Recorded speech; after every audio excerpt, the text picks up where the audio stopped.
My name is Marcus Bennett, and for a long time I believed I was the kind of man who could keep a roof over anything. Houses, businesses, people. If something cracked, I fixed it.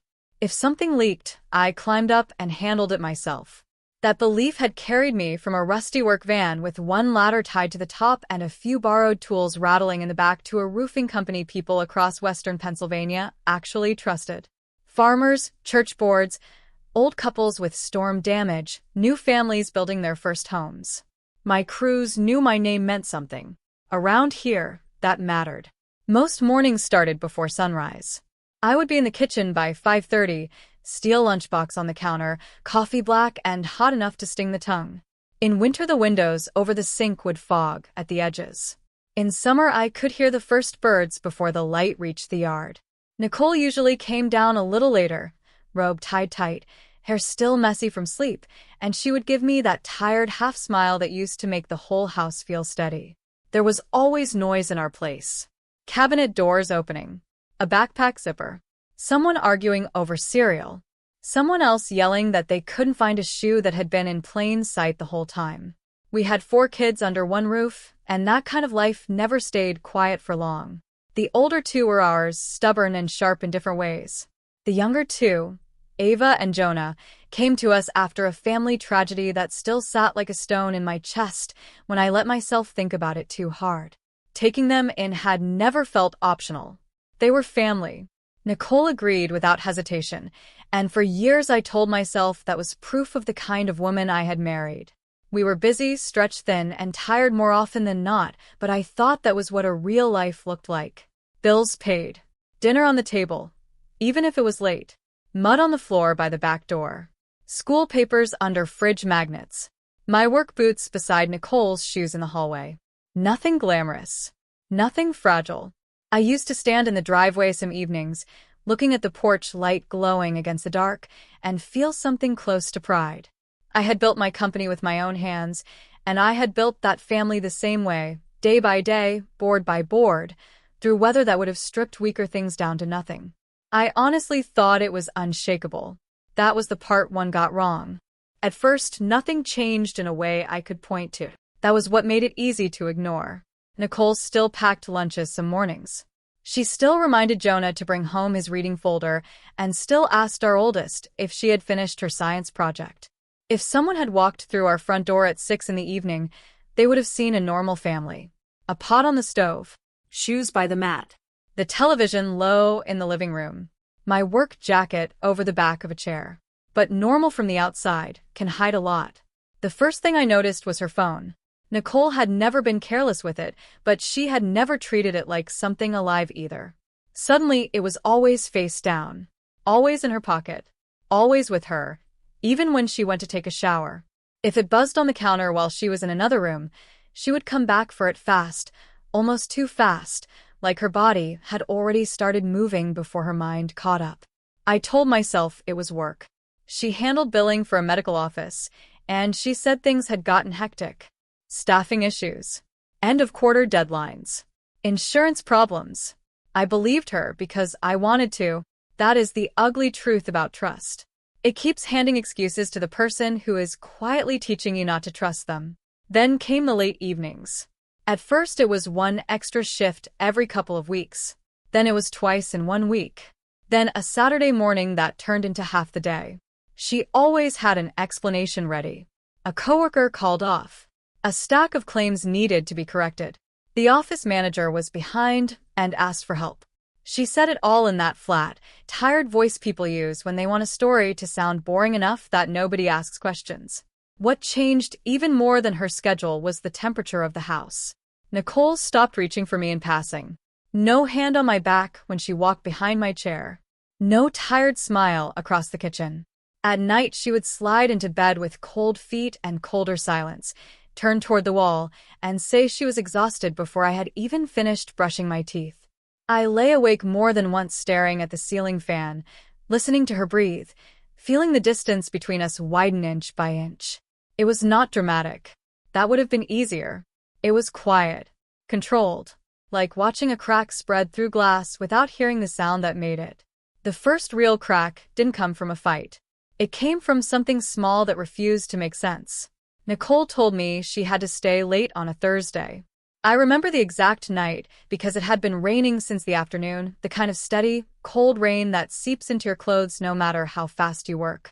I got home later than usual, boots wet, shoulders sore, and the house felt off the second I stepped inside. Too quiet.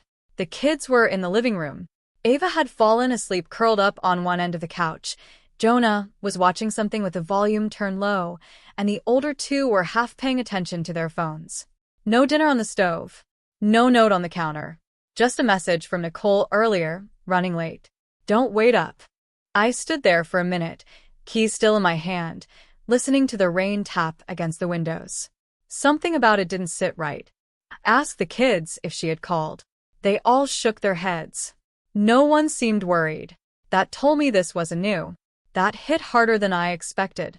I went into the kitchen, set my lunchbox down, and stared at my phone. I could have let it go.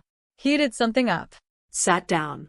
Pretended I didn't feel that slow, steady pressure building in my chest. Instead, I grabbed my jacket again. The drive to her office took about 15 minutes. The roads were slick, streetlights reflecting off the pavement in long yellow streaks. I kept one hand tight on the wheel, the other resting near my phone, like I was waiting for it to light up with some explanation that would make this feel normal again. It didn't. When I pulled into the parking lot, the first thing I noticed was how empty it was. Not half full, not a few cars missing. Empty. One flickering light near the entrance.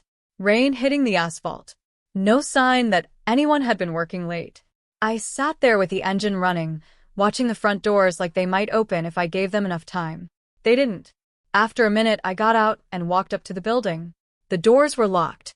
Lights off inside except for a dim glow from a hallway in the back. I knocked once, more out of habit than expectation. Nothing. That should have been enough. But it wasn't. The next morning, I called the office under the excuse of asking about a billing question. A woman answered, voice sharp, already sounding tired of dealing with people. I kept it simple. Asked if they had been busy the night before. There was a pause. Then she said, "We don't do overtime here." Just like that. No hesitation. No confusion. I thanked her, hung up, and stared at the wall in front of me. That was the moment something shifted from a feeling into something solid. Nicole wasn't just distant. She was lying. And whatever she was hiding, it wasn't small. I didn't confront her right away. That wasn't my instinct. Not anymore. Instead, I watched. I paid attention to the way she moved through the house, the way her stories lined up or didn't. I noticed how quickly she answered some questions and how carefully she avoided others. Every detail felt sharper now, like I had been walking through fog and someone had finally cleared the air. Saturday morning came quiet. The kids were slow to wake up, the house still carrying that soft, early silence. I was at the kitchen counter, making coffee, when Nicole came down already dressed. Jeans, light sweater, hair pulled back tighter than usual. She didn't sit, didn't pour coffee, just grabbed her keys. "I'm going to run to the warehouse store," she said. "We're out of a bunch of stuff." I nodded. "You want help?" "No," she answered too quickly, then softened it. "It'll be fast." Fast. I watched her leave through the front door, heard her car start, tires crunching against the gravel as she pulled out. I stood there for a few seconds after the sound faded, mug still in my hand. Then I turned. Her tablet was on the breakfast bar. Face up. Unlocked. Nicole never left her devices like that anymore. Not in the last few months. Not once. For a moment, I just looked at it. My reflection faint on the screen. Coffee steaming beside my hand. The house still quiet behind me. This is where you decide, I thought. I set the mug down. Picked up the tablet. The screen was already open to a messaging app. No password. No hesitation required. Just one conversation at the top, pinned like it mattered more than the rest. Trevor Hale. I didn't recognize the name. My thumb hovered for half a second. Then I opened it. The first message I saw wasn't recent. It was months old. "I miss you already." I felt something in my chest tighten, but I kept scrolling. There were hundreds of messages. Maybe more. Morning texts. Late-night conversations. Pictures I didn't open. Plans written out in plain words like they didn't need to be hidden. Weekends away. Hotel confirmations. Excuses she had already used on me, written days in advance like a script. And then the part that slowed everything down.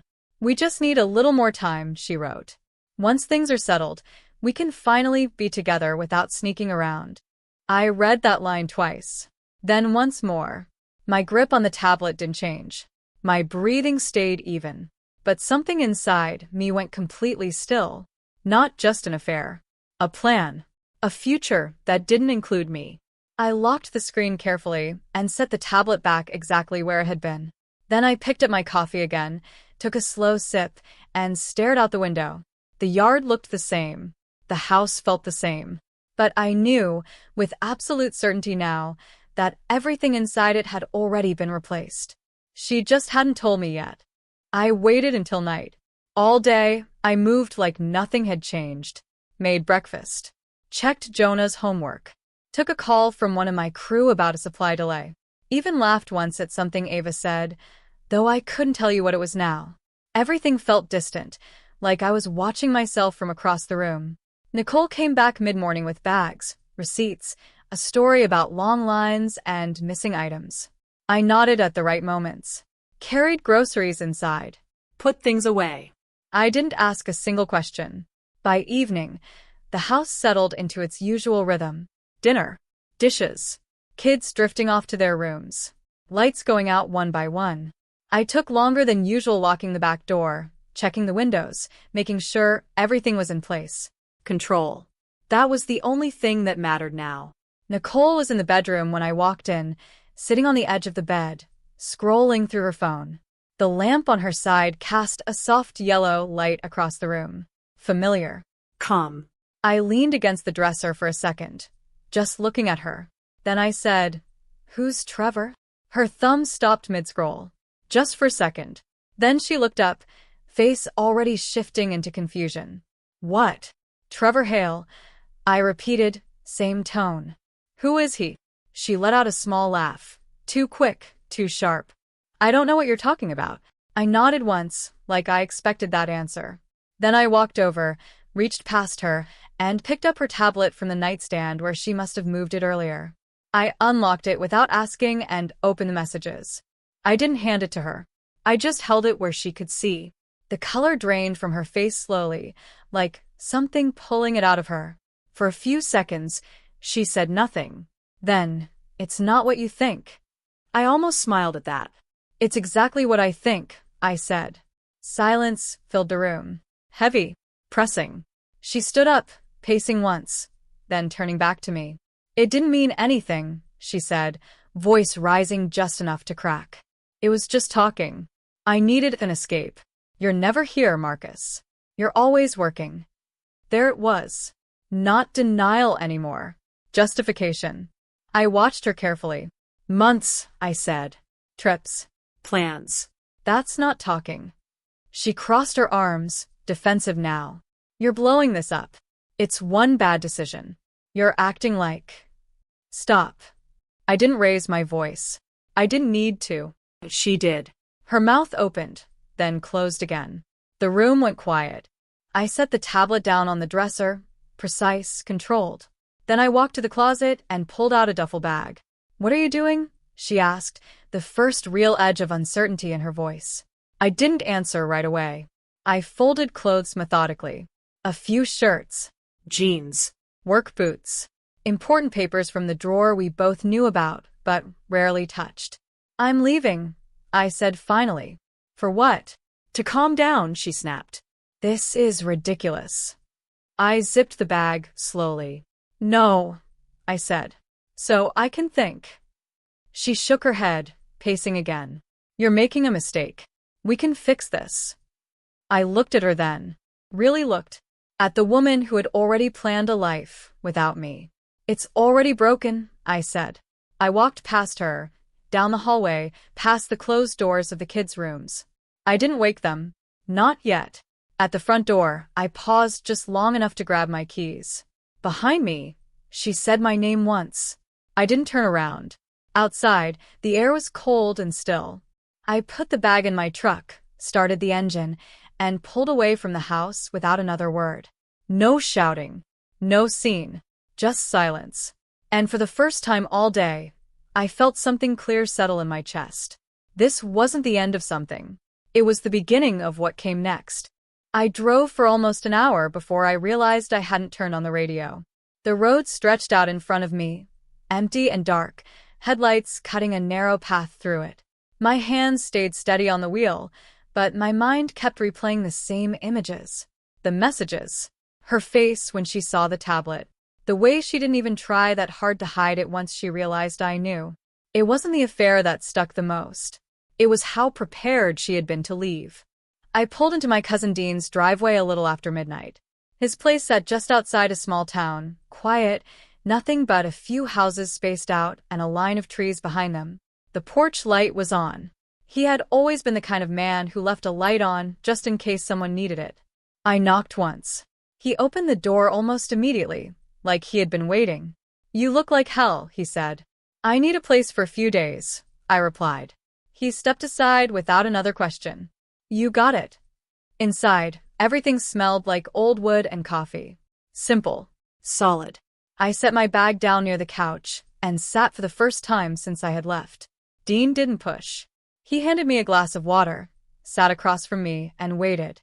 "She's been seeing someone," I said finally. He nodded once. No surprise. No big reaction. "Kids know?" he asked. Not yet. That part sat heavier than everything else. Because no matter what happened between Nicole and me, the kids were the ones standing in the middle of it. I barely slept that night. By morning, reality had already started to settle in. Phones buzzing. Messages from Nicole. Missed calls. I didn't answer any of them. Not yet. Instead, I called the house. My oldest picked up. "Hey," I said. "Dad, where are you?" "At Dean's," I answered. "I'm okay." A pause. "Are you coming back?" I looked out the window, watching the wind move through the trees.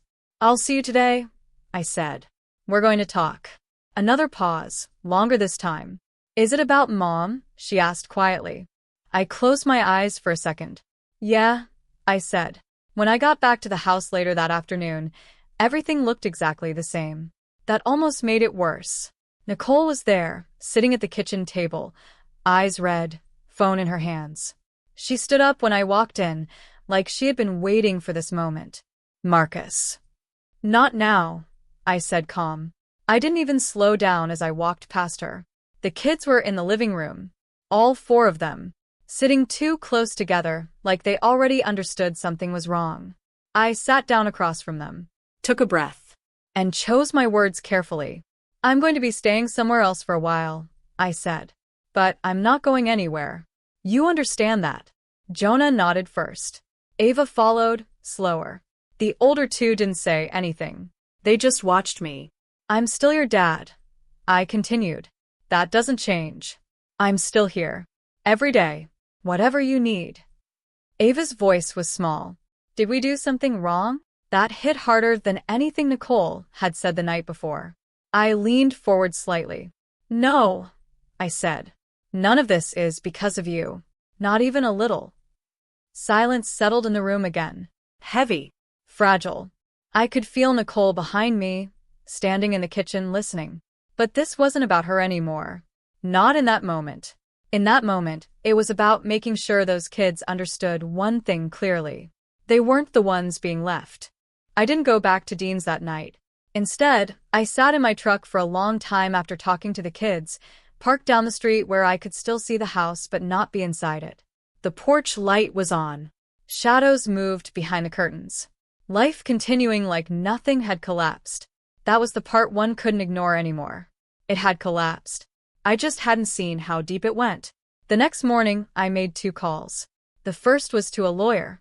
The second was to a licensed investigator a guy from one of my crews had recommended years ago, back when we were joking about never needing that kind of help. Funny how things come back around. By the end of the week, I had a folder. It started small. Bank statements. A credit card activity. Dates that didn't match the stories Nicole had told. At first, it looked like what you'd expect. hotel charges, restaurant bills, a few weekend expenses that lined up with her overtime. But then the pattern widened. Cabin rentals. Not cheap ones, either. Remote places, booked for full weekends. 2 nights. Sometimes 3. Paid in advance. Concert tickets in cities she had never mentioned visiting. Gift purchases, expensive, deliberate. Watches. Clothing. Things that weren't for me. I sat at Dean's kitchen table one evening, papers spread out in front of me, a pen in my hand that I wasn't using. I wasn't guessing anymore. I was mapping it. Every transaction connected to a date. Every date connected to a lie. And then came the part that made me stop. Some of the payments weren't from her personal account. They were from ours. Joint funds. Money meant for bills. For the house. For the kids. I leaned back in the chair slowly, staring at the numbers like they might rearrange themselves into something less ugly if I gave them enough time. They didn't. When the investigator called me 2 days later, his voice was calm, professional. "I found your guy," he said. "Trevor Hale. Late 30s. No stable job history worth mentioning. Moved around a lot. Short-term rentals. Gaps that didn't make sense unless you knew what to look for." "Anything else?" I asked. There was a pause. "Yeah," he said. "He's been pushing her." "Pushing how?" "To leave," he replied. Fast. Conversations about getting access to money. Liquid assets. Anything she can take with her when she goes. I didn't respond right away. I didn't need to, because suddenly everything lined up too cleanly. This wasn't just an affair. It was a plan with a timeline. And Nicole wasn't just lying to me. She was dismantling everything we had built, piece by piece, while someone else stood behind her, telling her exactly how to do it. I didn't rush it. That was the difference between reacting and finishing something. For another week, I let everything settle into place. The lawyer built the case. The investigator finalized his report. Every transaction was labeled, every date aligned, every lie backed by something that couldn't be argued away. I didn't call Nicole. I didn't respond to her messages. By then, they had changed tone anyway. Less anger. More uncertainty. Then concern.